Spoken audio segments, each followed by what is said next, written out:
Hello students, welcome to my channel my authority. आज हम पढ़ेंगे चार्टर एक्ट ऑफ 1793 जो कि पिट्स इंडिया एक्ट का अमेंडमेंट था। लास्ट वीडियो में हमने पिट्स इंडिया एक्ट को कवर किया है। तो क्या है ये चार्टर एक्ट और चार्टर का मतलब क्या होता है, सबसे पहले हम समझते हैं what is the meaning of charter. Basic charter का मतलब है कि एक फॉर्मल डॉक्यूमेंट जिसका क्या काम है, दैट ग्रांट्स राइट्स, जो राइट्स को ग्रांट करता है, पावर्स देता है, प्रिविलेजेस देता है और लीगल रिकग्नाइजेशन, वैधानिक तौर पर एक तरह से सत्ता देता है ऑन एन एंटाइटी, किसी ऑर्गेनाइजेशन को या किसी इंडिविजुअल को। तो यही होता है चार्टर।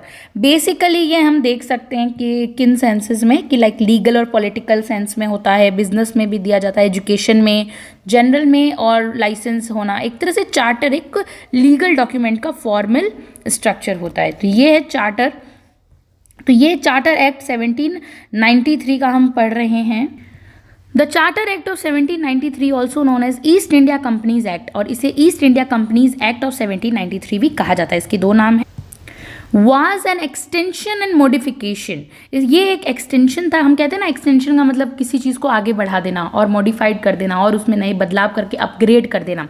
तो ये एक एक्सटेंशन और मॉडिफिकेशन था रूल रेगुलेटिंग एक्ट 1773 और पिट्स इंडिया एक्ट का एक कह सकते हैं, उसको और आगे बढ़ा दिया गया। It was primarily passed to renew, और ये क्यों लाया गया था, पास्ट क्यों हुआ था, रीन्यू करने के लिए east India company's charter for 20 years, और ये 20 ईयर्स के लिए रीन्यू किया गया था।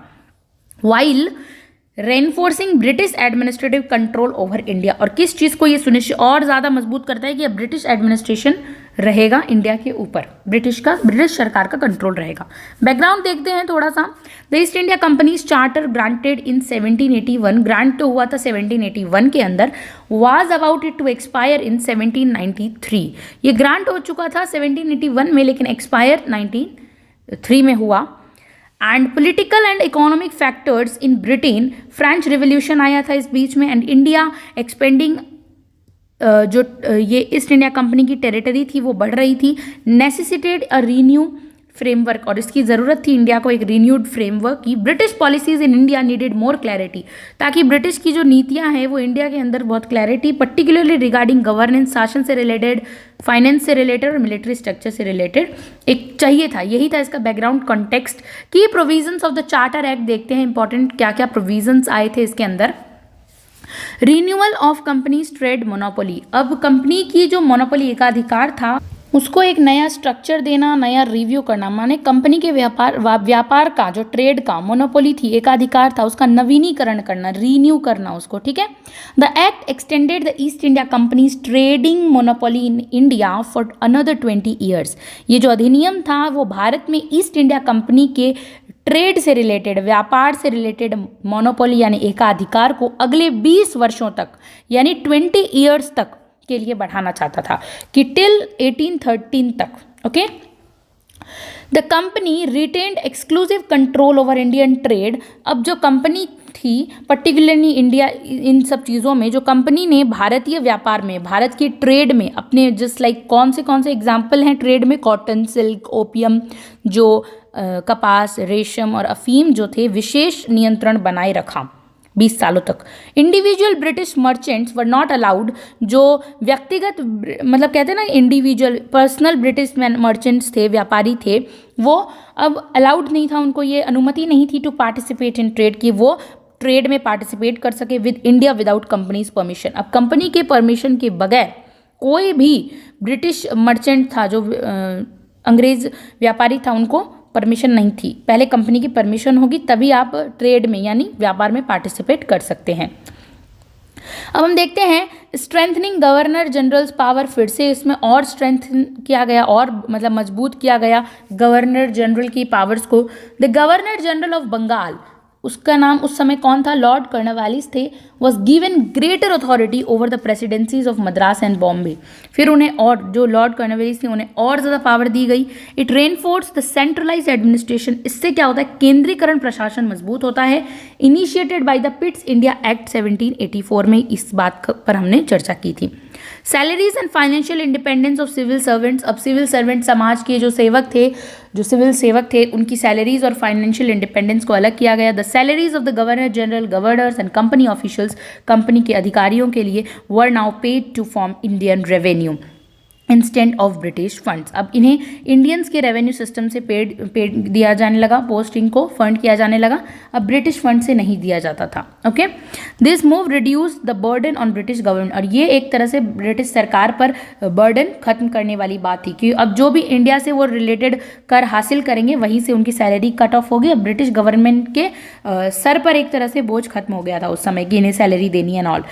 And increase physical autonomy of British rule in India, अब क्या हुआ था, फिजिकल ऑटोनॉमी, अब जो स्वायत्ता थी कि हाँ आप अपना फाइनेंशियल काम, फाइनेंशियल अथॉरिटी इंडिया के रेवेन्यू से ही पेड कर दीजिए, उन्हें उनकी सैलरी दे दीजिए, ये ब्रिटिश रूल पर बर्डन को खत्म करता है। यहाँ पर salaries of members of the board of control, board of control के लोगों की सैलरीज थी which supervise Indian affairs in Britain were also to be paid from Indian revenues. A board of control, इसमें कौन कौन मेंबर थे, British government के members इसमें शामिल थे, उनकी भी सैलरी जो थी अब इंडियन रेवेन्यू से ही, इंडियन राजस्व से ही दी जाएगी, भारतीय राजस्व कर से ही दी जाएगी। Governor general's authority over the council, अब जो काउंसिल थी पर उसके ऊपर अथॉरिटी किसकी थी, गवर्नर जनरल की अथॉरिटी थी। The act allowed the governor general to override the decisions of his council in extraordinary cases. वो 3 मेंबर हमने जो पढ़ा था लास्ट वीडियो के अंदर, 4 मेंबर थे पहले, फिर बाद में 3 हो गए, लेकिन अब तो जो अथॉरिटी थी गवर्नर जनरल की बहुत इंक्रीज कर दी गई थी कि एक्स्ट्रा ऑर्डिनरी बहुत अलग अलग पावर्स इन्हें दी गई। This provision increase the governor generals executive कार्यपालिका के पावर्स को बढ़ाया गवर्नर जनरल की, reducing delays in decision making, ताकि क्या हो सके, डिसीजन निर्णय निर्माण की जो है ज़रूरत उसमें डिले ना हो। Increased power of the companies official, और इससे क्या हुआ, कंपनी के कर्मचारियों की पावर भी इंक्रीज हुई थी। The governor general and governors and other official, जितने भी अदर कर्मचारी थे, अदर मेंबर्स थे, could now exercise judicial and revenue related power more effectively. अब वो उनके पास न्यायिक पावर्स, रेवेन्यू राजस्व पावर आ गई थी और वो बहुत ही इफेक्टिवली अब काम कर सकते थे, शक्ति का प्रयोग कर सकते थे। The governor general could appoint magistrate and revenue officer, अब गवर्नर जनरल अपॉइंट करने लगा था मजिस्ट्रेट्स को, रेवेन्यू ऑफिसर्स को, without interference from the council, क्योंकि अब उस पर काउंसिल का इंटरफेरेंस नहीं था, वो खुद अपने डिसीजन लेने के लिए एकदम फ्री था। Strengthening British control over the company, और ये अब ब्रिटिश कंट्रोल, कंपनी के ऊपर ब्रिटिश का कंट्रोल, ब्रिटिश सरकार का कंट्रोल बना रहे, इस चीज़ को स्ट्रेंथन करता है। The British crown indirect control over Indian affairs, और ये ब्रिटिश क्राउन ने इनडायरेक्ट तौर पर कंट्रोल किया, जैसे भारत से रिलेटेड कामों में through the board of control was reinforced, क्योंकि अब वो धीरे धीरे ब्रिटिश सरकार पूरी तरीके से कंट्रोल इंडियन अफेयर्स में अपना दिखाने लगी थी। द कोर्ट ऑफ डायरेक्टर, जिसमें कंपनी के मैनेजमेंट के बॉडी थे इन लंदन में, continue to report board of control, अब ये इनको बोर्ड ऑफ कंट्रोल को सारे अपने रिपोर्ट करनी थी, इंश्योरिंग ब्रिटिश गवर्नमेंट ओवरसाइट, ताकि ब्रिटिश गवर्नमेंट चाहती थी कि उसका जो एकाधिकार है वो बना रहे कंपनी के ऊपर भी, ठीक है। Inclusion of revenue regulations, inclusion permanent settlement 1793 was formalized in Bengal, lord Cornwallis through act itself did not introduced it. Permanent settlement का मतलब होता है स्थायी तरीके से सेटलमेंट कर देना, was formalized in Bengal, lord Cornwallis को, लेकिन इसे इंट्रोड्यूस नहीं किया गया था इस एक्ट के अंदर। The land revenue collection and administration were legally reinforced to ensure a stable and financial base for British rule. इसका मतलब जो ब्रिटिश सरकार शासन था उसके लिए एक स्थिर और वित्तीय, यानी स्थिर होना चाहिए, एक स्टेबल होना चाहिए, और वित्तीय यानी रिलेटेड विद मनी, इस तरह से फाइनेंशियली जितनी भी है उसको सुदृढ़ करना, ताकि एक लीगली रेनफोर्स्ड आए, एक वैधानिक रूप से ये सब वित्तीय सुनिश्चित हो, राजस्व विभाग सब एक स्टेबल हो जाए, परमानेंटली सेटल हो जाए। Continued ban on missionary activities, एक मिशनरी जितनी भी गतिविधियां थी उस पर एक कंटिन्यू बैन लगा दिया गया, प्रतिबंध लगा दिया गया। Christians missionaries were still not allowed to enter British India, अब ब्रिटिश इंडिया के अंदर मिशनरीज अलाउड नहीं थी, क्रिश्चियंस मिशनरीज जितनी भी थी वो सब अलाउड नहीं थी। फॉर रिलीजियस वर्क, अब धार्मिक काम के लिए वो सब बैन कर दिया गया था। Fearing unrest among the Indian population, क्योंकि इससे क्या हुआ था, भारत में जिस प्रवेश की उन्हें अनुमति नहीं थी, भारतीय जनता में अशांति और भय उत्पन्न हो गए थे। इसके कारण जो ईसाई मिशनरीज थी, क्रिश्चियन मिशनरीज थी, उनके रिलीजियस वर्क, धार्मिक कार्यों के लिए उन्हें भारत में ईस्ट इंडिया, ब्रिटिश इंडिया बंद कर दिया था, उनका बैन लगा दिया गया था, continue ban. The policy remain unchanged until the Charter Act of 1813 which permitted missionary activities। और ये तब तक बंद रहा था जब तक चार्टर एक्ट ऑफ 1813 जो है वो चेंज नहीं हो सकता, जिसने मिशनरी गतिविधियों को अनुमति दी थी। बाद में जब हम पढ़ेंगे 20 साल बाद उसमें तो मिली थी, लेकिन स्टिल ये बैन था। एक्सपेंशन ऑफ द आर्मी देखते हैं। अब मिलिट्री का जो विस्तार होता है, एक्सपेंशन यानी एक्सपेंड होना, increasement. The act recognize the need for larger British military presence in India to safeguard company's territories. अब जो ये एक्ट था इसकी जो ज़रूरत थी वो थी लार्ज ब्रिटिश मिलिट्री की प्रेजेंट हो, ब्रिटिश सरकार की जितनी भी मिलिट्री है उसका एक्सपेंशन अच्छा हो और जो बड़ी संख्या में प्रेजेंट हो, ताकि कंपनी की जितनी भी लैंड्स हैं उनकी टेरिटरी की सुरक्षा की जा सके। Indian revenue was also used to support. India के जो रेवेन्यू राजस्व है उसका उपयोग जो है ब्रिटिश मिलिट्री के एक्सपेंसेस को पूरा करने में किया जा रहा था। सिग्निफिकेंट और इम्पैक्ट देखते हैं। Strengthening of British administrative control, प्रशासनिक नियंत्रण को मजबूत करना जो ब्रिटिश का था, ब्रिटिश सरकार के प्रशासनिक नियंत्रण को। It mark the shift toward stronger centralize government, एक केंद्रीय सत्ता यहाँ देखने को मिलती है। Reinforcing the governor general's authority, और ये बताती है कि जिससे गवर्नर जनरल के अधिकार को और मजबूती मिली, रेनफोर्स किया गया। रिड्यूस द ऑटोनॉमी, ऑटोनॉमी क्या होता है कि स्वायत्ता खत्म हो चुकी थी मद्रास और बॉम्बे प्रेसिडेंसीज की। Making them more accountable to Bengal, और वो अब अकाउंटेबल थे, जवाबदेह थे बंगाल के लोगों के लिए, गवर्नर जनरल के लिए और प्रेसिडेंसीज के लिए। Foundation for British bureaucracy in India, अब हम देखते हैं ब्रिटिश ब्यूरोक्रेसी की नौकरशाही की फाउंडेशन होती है। The act ensures regular salaries for company official, company के कर्मचारियों के लिए उनको रेगुलर सैलरीज मिलने लगी। मेकिंग इंडियन रेवेन्यू अ की फाइनेंशियल सोर्स, अब उन लोगों ने इंडियन रेवेन्यू सिस्टम को ही एक कि हाँ भाई आर्थिक सोर्स यही है इंडिया का रेवेन्यू सिस्टम, यहीं से इनको सैलरीज दी जाएगी। It further consolidated that company's administrative structure, setting stage for later reforms. और बाद में क्या होता है, ये जो एडमिनिस्ट्रेटिव स्ट्रक्चर था इसने कंपनी के स्ट्रक्चर को और सुधारा और बाद में सुधार लाने के लिए एक नींव रखी थी। Right, Indian revenues for British interest, अब हम देखते हैं ब्रिटिश हितों के लिए भारतीय राजस्व का क्या महत्व था। The British government increase its financial reliance on Indian resources, अब सभी तरीके से वो किस पर निर्भर रहने लगे थे, भारतीय संसाधनों पर अपनी वित्तीय निर्भरता, फाइनेंशियल रिलायंस देखने के लिए बढ़ा दी गई थी। विशेषकर हम देखते हैं पर्टिकुलरली मिलिट्री एक्सपेंसेस भी भारतीय राजस्व कर से उन्हें मिलने लगे थे।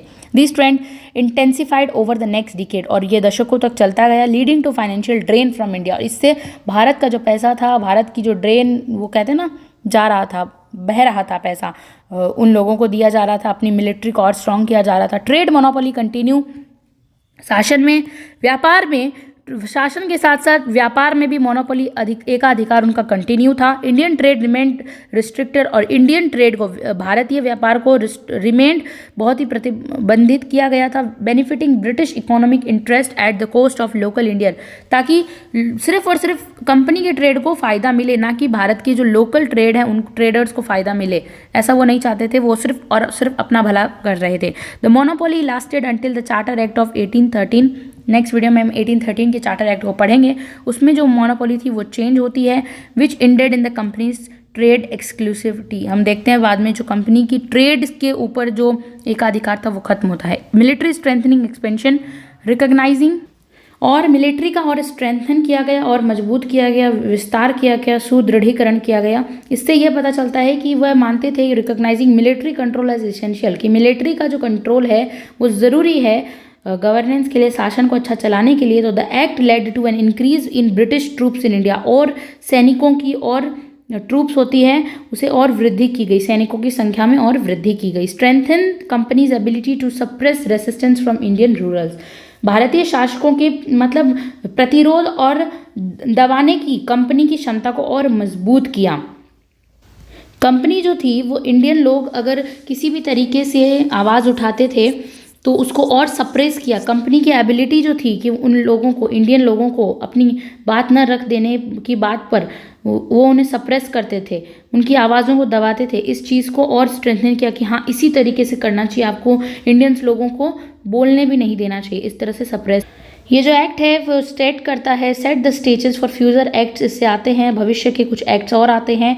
The charter act of 1793 became a stepping stone for future legislation like charter act of 13 हम नेक्स्ट पढ़ेंगे, charter act of 1833, charter act of 1853। इस नेक्स्ट वीडियो में हम कवर करेंगे लिमिटेशन और क्रिटिसिज्म क्या था। Did not introduce substantial reforms, अच्छे सुधार नहीं आए इन एडमिनिस्ट्रेशन गवर्नेंस में। नो पॉलिटिकल रिप्रेजेंटेशन, अभी भी स्टिल इंडियन लोगों का रिप्रेजेंटेशन नहीं था प्रशासन और शासन दोनों में ही। Did not address Indian grievances, अब लोगों की जो ग्रीवियंसेस इच्छाएं थी, कोई क्वेश्चंस क्वेरी थी, उनको भी एड्रेस नहीं किया गया। रिगार्डिंग रेवेन्यू कलेक्शंस और जुडिशियल प्रोसेसेस, ठीक है। Failed to reform company's corrupt practices, लेकिन अभी भी कंपनी के करप्शन को रोक नहीं पाए। Relied too heavily on Indian revenue for, अब किस चीज़ पर रिलाई हो गए थे, इंडियन रेवेन्यू को एक तरह से हम कहते हैं ना सोर्स मान लिया था, फाइनेंशियल सोर्स, बैंक बना लिया था, ताकि वो मिलिट्री को भी पे कर रहे थे एक्सपेंसेस को और अपने प्रशासनिक अधिकारियों को भी इंडियन के रेवेन्यू सिस्टम से पेड कर रहे थे। कंक्लूजन है, the charter act of 1793 was significant for reinforcing British control over India, centralizing power, strengthening the East India Company trade monopoly, however prioritized British economic military interest। यहाँ पर तो सिर्फ और सिर्फ ब्रिटिश की आर्थिक और मिलिट्री सेना को इंटरेस्ट मिला है, the cost of Indian welfare को नहीं मिला।